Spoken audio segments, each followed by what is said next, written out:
हाय, क्या आपको पता है कि अमेरिका के एक फंड मैनेजर ने अपने इन्वेस्टर्स को लगातार 20 सालों के लिए 40% एनुअलाइज रिटर्न्स बना के दिए थे। यकीन नहीं हो रहा ना? हम बात कर रहे हैं मशहूर investor, hedge fund manager, writer, professor जोल ग्रीनब्लैट की। शायद इनका नाम आपने पहले नहीं सुना होगा, लेकिन माना जाता है कि इनकी सालों पुरानी बनाई हुई इन्वेस्टिंग टेक्निक्स को यूज करके आज भी मार्केट को बीट किया जा सकता है। इन्वेस्टिंग टेक्निक्स कहें या मैजिक फॉर्मूला, शायद मैजिक फॉर्मूला। ग्रीनब्लैट ने अपनी टेक्निक को एक मैजिक फॉर्मूला की तरह पॉपुलराइज किया और उसी को अप्लाई करके उन्होंने सालों तक मार्केट्स को एक अच्छे मार्जिन से बीट किया है।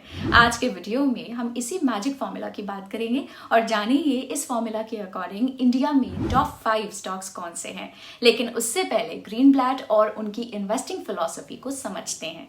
ग्रीनब्लैट ने अपनी इन्वेस्टिंग स्ट्रैटेजीज और इस मैजिक फॉर्मूले के बारे में बताते हुए कई बुक्स भी लिखी हैं, जैसे कि You Can Be a Stock Market Genius, The Little Book That Beats the Market, The Big Secret for the Small Investor, Common Sense, The Investor's Guide to Equality, Opportunity and Growth, etc. Greenblatt value investing में believe करते हैं। चलिए देखते हैं Greenblatt के हिसाब से आखिर वैल्यू इन्वेस्टिंग क्या है। So we've kind of established one thing, which is that you still believe in value investing. Why? Well, our definition of value investing is figure out what a business is worth and pay a lot less. It has nothing to do with low price book, low price sales. That's what stocks are, ownership shares of businesses. They're not pieces of paper that bounce around that you put fancy Sharpe ratios or Sortino ratios or whatever. They're actually ownership shares of businesses. So our definition of value investing is value the business and try to buy it at a discount. So by definition, that should never go out of it should eventually Go work. out of fashion. It should. Yes, it can go out of fashion, but eventually it should has. work. Yes. तो जैसा कि आपने देखा कि value investing मतलब अच्छी companies को discount पे बाय करना। लेकिन एक अच्छी कंपनी आखिर ढूंढे कैसे? और सिर्फ उतना ही नहीं, अच्छा प्रॉफिट करने वाली कंपनीज के शेयर्स तो कोई भी बाय कर सकता है, लेकिन उन अच्छी प्रॉफिट जनरेटिंग कंपनीज में भी ऐसी कंपनीज को पिक करना जो इन्वेस्टर्स को बहुत अच्छी वेल्थ बना के दें, ये एक आर्ट है। और उस आर्ट को यूज करके ग्रीनब्लैट ने बड़े ही सिस्टमैटिक तरीके से एक मैजिक फॉर्मूला बनाया है। ग्रीनब्लैट के फॉर्मूले के हिसाब से एक स्टॉक मार्केट में इन्वेस्ट करने के लिए मेनली 2 मेजर फैक्टर्स पे ध्यान देना जरूरी हो जाता है। एक तो कंपनी की क्वालिटी और दूसरा कंपनी की वैल्यू। क्वालिटी के लिए ग्रीनब्लैट कहते हैं कि हमें मोस्ट प्रॉफिटेबल कंपनीज की एक लिस्ट बनानी चाहिए, और प्रॉफिटेबिलिटी के लिए वो ROCE यानी कि return on capital employed use करने के लिए कहते हैं। Well, cheap is great, but if I can buy something that's also good, in addition to cheap, so if I can buy a good company at a cheap price, that's even better than just looking at cheap alone. And so we use a concept which is return on tangible capital, really also learned from Buffett, which basically says a business to operate needs working capital and it needs fixed assets. And the question is, how well does a company turn that working capital and fixed assets into earnings? So we compare earnings to net working capital plus fixed assets to see what kind of return on tangible capital a company can earn. So the higher the better. ROCE का मतलब, जैसे कि मैंने आपको बताया, return on capital employed, एक ऐसा financial ratio है जो आपको बताता है कि कंपनी अपना कैपिटल कितना एफिशिएंटली यूज कर रही है और उस पर कितने रिटर्न्स बना पा रही है। जिस कंपनी की अपने कैपिटल को यूटिलाइज करने की एफिशिएंसी बेहतर है, वो कंपनी जनरली अपने कंपेटिटर्स को आउट परफॉर्म कर जाती है और अपने सेगमेंट में लीडर्स बन के उभरती है, क्योंकि कंसिस्टेंटली हाई ROCE मेंटेन करना आसान काम नहीं है। अगर आप सिर्फ 1000 करोड़ रुपीस मार्केट कैप से ज्यादा की कंपनीज को ROCE के बेसिस पे सॉर्ट करेंगे तो हैरानी की बात नहीं होगी कि आपको इंडिया की टॉप कंपनीज देखने को मिलेंगी। ROCE कैलकुलेट करने के लिए हम EBIT यानी कि earnings before interest and tax को टोटल कैपिटल एम्प्लॉयड से डिवाइड करते हैं और उसका फॉर्मूला कुछ इस प्रकार से है। और EBIT यानी कि earnings before interest and tax का आसान भाषा में मीनिंग ये होता है कि एक कंपनी टैक्स और इंटरेस्ट एक्सपेंसेस पे करने से पहले कितना प्रॉफिट कमा रही है, यानी कि इससे हमें यह पता लगता है कि कंपनी अपने कोर ऑपरेशंस से कितना प्रॉफिट जनरेट कर पा रही है। और टोटल कैपिटल एम्प्लॉयड में कंपनी की इक्विटी और डेट दोनों को कंसिडर किया जाता है, इसलिए ये एक अच्छा मैट्रिक है ऐसी कंपनीज को जज करने का जो हाई डेट के साथ ऑपरेट करती हैं। ROCE जनरली जितना ज्यादा होता है वो एक कंपनी के लिए उतना ही अच्छा माना जाता है, क्योंकि हमें इससे ये पता लगता है कि कंपनी अपनी इक्विटी या ओवरऑल कैपिटल को कितना एफिशिएंटली यूटिलाइज कर पा रही है। अब ये तो था ग्रीन ब्लैट के फॉर्मूले का पहला पार्ट जो प्रॉफिटेबिलिटी के एस्पेक्ट को कवर करता है। फर्स्ट पार्ट से हमें अच्छी कंपनीज की लिस्ट तो मिल जाएगी, लेकिन फॉर्मूले के सेकेंड पार्ट की मदद से ही हमें पता लगेगा कि इनमें से कौन सी कंपनीज में हम इन्वेस्ट कर सकते हैं। ग्रीन ब्लैट के अकॉर्डिंग वेल्थ क्रिएशन में सिर्फ वही कंपनीज मदद कर सकती हैं जो रिलेटिवली सस्ती मिल रही हों। अब जनरली सभी लोग वैल्यू के लिए पीई रेशियो का यूज करते हैं, लेकिन ग्रीन ब्लैट यूज करेंगे अर्निंग्स यील्ड का, जो पीई का ही एक प्रॉक्सी है। इसको कैलकुलेट करने के लिए हम कंपनी के ऑपरेटिंग प्रॉफिट्स को उसकी एंटरप्राइज वैल्यू से डिवाइड करते हैं।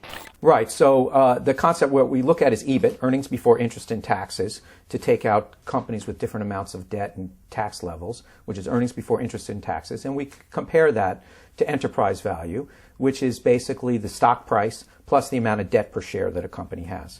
So we're just sort of leveling the playing field for companies that take on debt and companies that don't.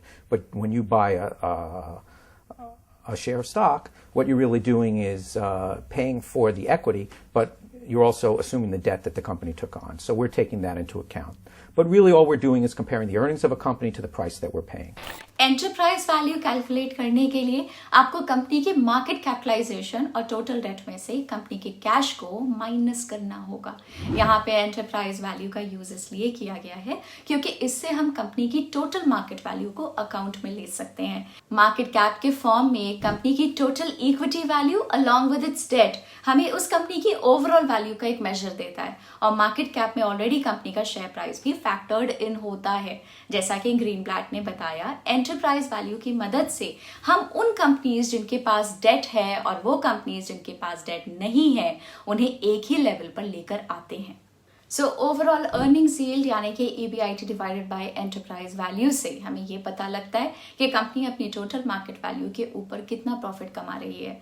अब किसी भी कंपनी की अर्निंग्स यील्ड जितनी ज्यादा होगी उतना ही ज्यादा चीप वो कंपनी मानी जा सकती है। तो ग्रीन ब्लैट कहते हैं कि हमें एक और लिस्ट बनानी चाहिए जिसमें ऐसी कंपनीज होंगी जिनकी अर्निंग्स यील्ड हाईएस्ट है, और फिर उन दोनों रेशियो से मिली लिस्ट को कंबाइन करके वो कंपनीज को एक रैंक असाइन करते हैं। यानी कि ऐसी कंपनीज जो दोनों फैक्टर्स में अच्छी हैं वो लिस्ट के टॉप में होंगी। एक बात और, ग्रीन ब्लैट एक मिनिमम मार्केट कैप की वैल्यू लेकर ही इस एक्सरसाइज को परफॉर्म करते थे, और फिर ग्रीन ब्लैट की सलाह थी कि इस मैजिक फॉर्मूला से डिराइव हुए 20 या 30 स्टॉक्स को एटलीस्ट 1 साल तक होल्ड किया जाए और हर साल इस एक्सरसाइज को रिपीट किया जाए, ताकि लिस्ट में सारी ऐसे स्टॉक्स ही रहें जो कंसिस्टेंट परफॉर्मर्स हो। अब आप सोच रहे होंगे कि हम जैसे रिटेल इन्वेस्टर्स के लिए ये एक्सरसाइज करना थोड़ा डिफिकल्ट हो सकता है, लेकिन घबराइए मत, हम हैं ना। हमने ग्रीन ब्लैट के इस मैजिक फॉर्मूले को अप्लाई करके आपके लिए टॉप 5 स्टॉक्स निकाले हैं। हमने इस फॉर्मूले में थोड़े ट्विक्स करके एक सिंप्लीफाइड मॉडल तैयार किया है, और उसके बेसिस पर हमने टॉप 5 कंपनीज चुनी है जो इस मॉडल में फिट बैठ रही हैं। हमने दोनों ही की पैरामीटर्स यानी कि ROCE और अर्निंग्स यील्ड को इक्वल वेटेज दे दिया है, और हमने ग्रीन ब्लैट रेशियो का कुछ ऐसा फॉर्मूला बनाया है। इसके अलावा हमने सिर्फ उन्हीं कंपनीज को चुना है जिनकी मार्केट कैप 5000 करोड़ रुपीस से ज्यादा है। ये फिल्टर्स अप्लाई करने के बाद 5 ऐसी कंपनीज जिनका ग्रीन ब्लैट रेशियो सबसे हाईएस्ट है हमने वो सिलेक्ट कर ली, और वो 5 कंपनीज अब आप अपनी स्क्रीन पे देख सकते हैं। टॉप 5 कंपनीज हैं General Insurance Corporation of India, Nestle India, LIC, Procter and Gamble, hygiene and health care और कोलगेट पामोलिव इंडिया लिमिटेड। जैसा कि आप देख सकते हैं, जनरल इंश्योरेंस कॉर्पोरेशन का ग्रीन ब्लैट रेशियो हाईएस्ट है एट 87.42। कंपनी का ROCE 11.81% है और 1 ईयर रिटर्न्स है -14.94%। 5th नंबर पे है कोलगेट पामोलिव इंडिया लिमिटेड जिसका ग्रीन ब्लैट रेशियो है 46.04 का। कोलगेट का ROCE 92.04% का है, 1 ईयर रिटर्न्स है -3.57% और 5 ईयर रिटर्न CAGR है 8.55%। सिमिलरली आप बाकी सभी कंपनी कंपनीज का Greenblatt ratio, debt to equity, PE ratio, ROE, ROCE और रिटर्न्स देख सकते हैं।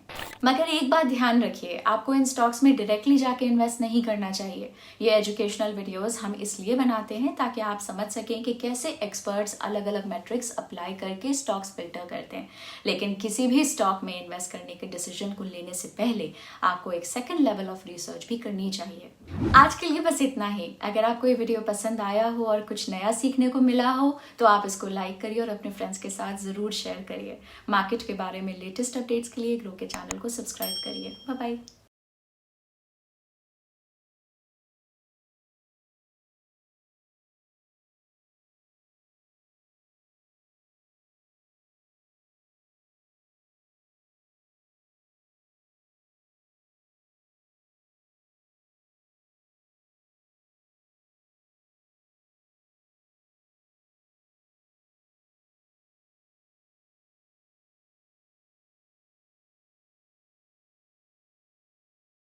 Investment in securities market are subject to market risks. Read all the related documents carefully before investing. Please read the risk disclosure documents carefully before investing in equity shares, derivatives, mutual fund, and or other instruments traded on the stock exchanges.